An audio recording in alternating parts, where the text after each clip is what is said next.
The Treaty of Versailles, 1919. The terms of the Treaty of Versailles can be divided into three groups: territorial, military, and financial and economic. Here are some of the territorial terms. Alsace-Lorraine was returned to France. Germany was forbidden to unite with Austria. Lands in East Germany, including the farmlands of Posen and the Polish corridor between East Germany and East Prussia, were given to Poland. The Saar, which had rich coal fields, were given to France for 15 years. All Germany's colonies were taken and given to France and Britain as mandates. Here are some of the military terms. The German army was restricted to only 100,000 men. The Navy could now only have 6 battleships and no submarines, and there was to be no air force allowed.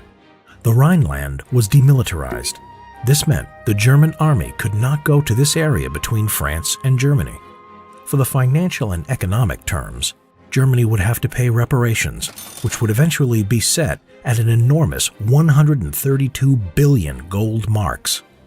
On top of this, Germany was not allowed to join the League of Nations, and it had to accept responsibility for causing all the damage and loss by the war. Overall, the Treaty of Versailles was unpopular with Germany and its creators.